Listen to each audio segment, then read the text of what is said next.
Nous sommes dans le temps de l'Avent. Dans le temps de l'Avent, nous avons, dans cette première partie, en tout cas du temps de l'Avent, nous suivons habituellement le prophète Isaïe et les grandes prophéties, la manière dont il évoque l'image du Messie à venir. Et l'Évangile illustre la manière dont ces prophéties s'accomplissent. Et donc, c'est comme une description du Messie qui se propose à nous. Aujourd'hui, nous avons quitté cette liturgie progressive de l'Avent pour nous plonger dans les lectures du Sacré-Cœur, celle de la Naissée. Mais en fait, nous retrouvons ça aussi à travers le Messie bon pasteur. Le cœur de Jésus est un cœur de bon berger. C'est une des grandes dimensions du Sacré-Cœur qui nous est donnée à contempler dans la liturgie. Et Jésus Jésus semble évoquer une évidence. Évidemment, si tu as 100 brebis et que tu en perds une, voilà ce qui va se passer. En réalité, tout ce que décrit Jésus est absolument étranger à l'évidence. Personne ne laisse 99 brebis dans le désert, livrées à elles-mêmes pour aller en chercher une seule. Celui qui a perdu sa brebis, il espère qu'elle va revenir, peut-être il envoie son chien, peut-être il prie et il se dit sinon tant pis, c'est perte et profit, 1%, c'est comme ça. Personne n'abandonne 99% de son bien pour essayer de sauver 1%. Ça n'a pas de sens. Nous retrouvons ici quelque chose qui n'est pas de l'ordre de la logique, qui n'est pas raisonnable, mais précisément qui ressort d'un amour irraisonnable, d'un amour qui veut aller jusqu'au bout et qui pour cela dépasse largement les frontières de la raison. Nous retrouvons ici ce que nous entendons dans les paroles de Jésus à Paray-le-Monial, particulièrement dans la première grande apparition. Mon divin cœur est si passionné d'amour pour les hommes et pour toi en particulier. Cette parole que beaucoup ici connaissent, cette parole qui est presque banale, malheureusement, elle n'a pas encore saisi notre cœur. Si nous savions combien Jésus nous aime. C'est difficile. Parce que, d'abord, nous sommes facilement ingrats et indifférents et cela ferme notre cœur à cet amour. Et puis aussi parce qu'il est trop grand pour nous. Il est trop dévorant. Notre Dieu est un feu dévorant. Et j'ai peur, tu as peur, nous avons peur d'être dévorés. Un tel amour.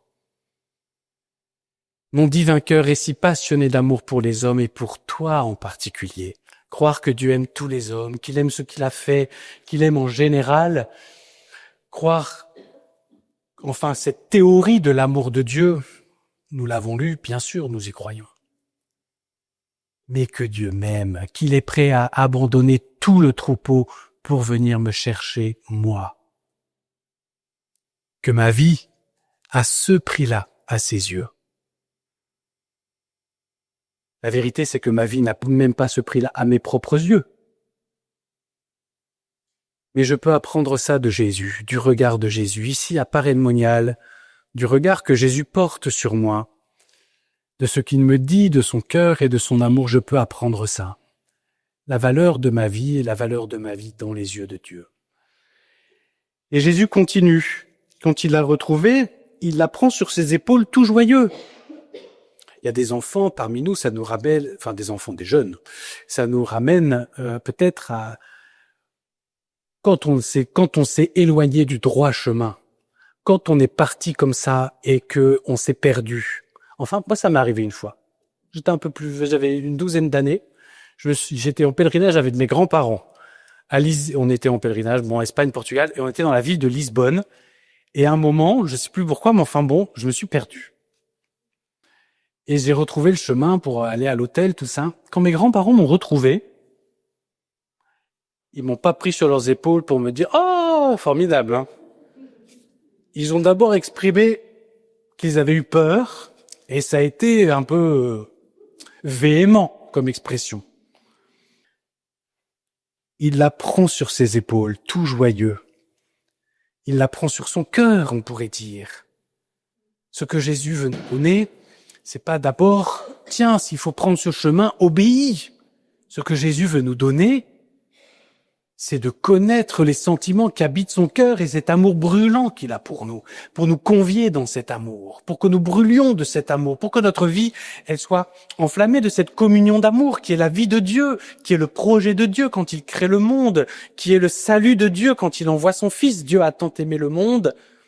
Et dans ces versets-là de Jean chapitre 3, verset 16, c'est non pas pour juger le monde, mais pour que par lui, le monde soit sauvé. Par la connaissance de cet amour. C'est l'amour qui sauve le monde. Et c'est de connaître l'amour de Jésus qui sauve notre vie.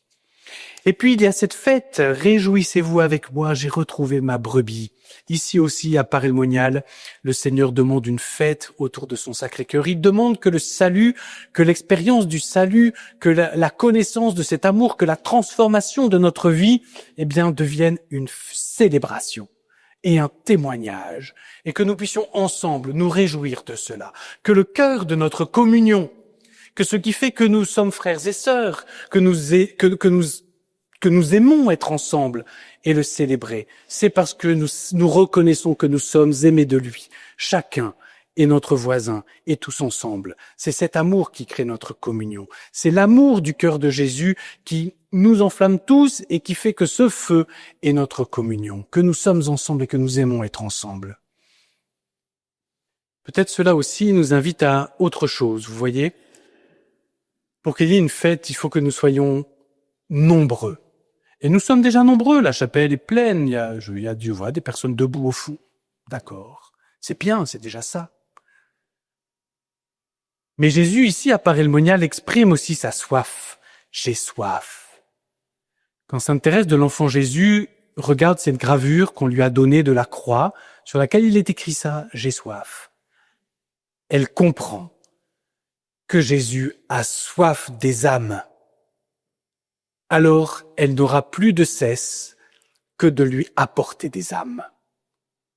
Sainte Marguerite Marie ne l'exprime pas exactement de cette manière-là, quand elle parle de la mission que Jésus lui confie, quand elle parle de sa mission. Quelle va être sa mission sur la terre? La première chose qu'elle écrit dans sa vie par elle-même, au numéro 92, c'est la mission que Jésus lui a confiée, c'est de répandre la dévotion du Sacré-Cœur. Et juste après, elle parle de cette mission que le Christ, de manière très pratique, va lui confier. Des âmes pour lesquelles elle va s'offrir, pour lesquelles elle va prier, pour lesquelles elle va offrir ses communions, ses sacrifices, pour soit qu'elle passe du purgatoire au ciel, soit pour qu'elle se détourne qu'elle se détourne, oui, disons, d'un chemin qui devenait dangereux pour leur salut éternel. La soif des âmes. Jésus a soif des âmes. Jésus veut que cette fête, elle soit pas seulement avec nous, mais avec tous ceux qu'il aime. Et Jésus veut, parce qu'il est notre ami, et parce que nous sommes ses amis, que son souci devienne notre souci. Et Jésus nous interpelle aussi. Est-ce que tu as le désir est-ce que tu as le désir de célébrer mon amour avec ceux qui t'entourent, avec tes voisins, avec ta famille, avec ceux que tu côtoies à l'école, au travail? Est-ce que tu veux que ce soit là? Est-ce que tu veux que l'humanité, que ta vie, que ce qui se passe sur la terre, ce soit la célébration de cet amour? Que chaque instant de la vie soit la fête, la célébration. Dieu nous aime. Qu'est-ce qui peut nous arriver? Qui sera contre nous? Qu'est-ce qui peut nous arriver? Dieu nous aime. Vous imaginez ce que serait la vie ensemble, la vie sociale, enfin ce que serait la société, si notre leitmotiv, c'était, mais Dieu nous aime. D'accord, on n'est pas tout à fait d'accord là maintenant, mais Dieu nous aime. Dieu nous aime.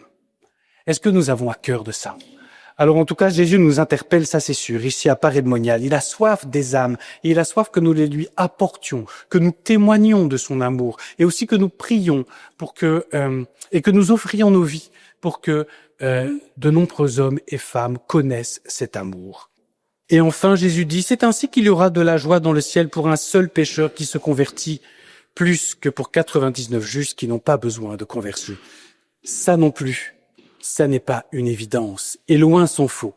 Et si c'était une évidence, déjà à Paray-le-Monial, c'est compliqué de confesser tous ceux qui se présentent. Mais je vous dis que si nous croyions vraiment à cette parole, si cette parole était vraiment inscrite dans notre cœur, nous serions simplement débordés. Nous serions submergés. La ville de Paray-le-Monial, il n'y aurait plus 1 mètre carré de libre, il n'y aurait que des pèlerins qui chercheraient à se confesser. Il y a tellement de joie dans le ciel pour un pécheur qui se convertit. Quand on va se confesser, nous, on traîne notre boulet, c'est pas la joie qu'on voit, c'est notre culpabilité. On se regarde nous-mêmes et on se dit, ah là là, si j'étais mieux, ce serait tellement mieux. Et Jésus ne nous parle pas de ça. Jésus ne dit pas, et c'est pas ce que dit du tout cette parabole, si tu étais mieux, ce serait mieux. Jésus dit, si tu connaissais l'amour que j'ai pour toi, ta vie serait tellement transformée. Si tu savais la joie qu'il y a dans le ciel pour un pécheur qui se convertit, si tu savais la joie que tu donnes à Dieu. Il y a cette parole de Jésus à Sainte Mechtilde, une autre apôtre du Sacré-Cœur que j'aime beaucoup, Sainte Mechtilde, qui dit, mais regarde, je suis encore tombé dans mon défaut, je fais toujours les mêmes péchés. Et Jésus lui dit, mais tu voudrais me priver de la joie de te pardonner? Il y a plus de joie dans le ciel. Il n'y a pas tellement besoin de faire plus de péchés. Il faut scruter son cœur et regarder. Il y en a déjà beaucoup, et beaucoup que nous ne voyons pas, et que le Seigneur permet que nous ne voyons pas. Mais il faut surtout glorifier la miséricorde, comme dit saint Claude la Colombière.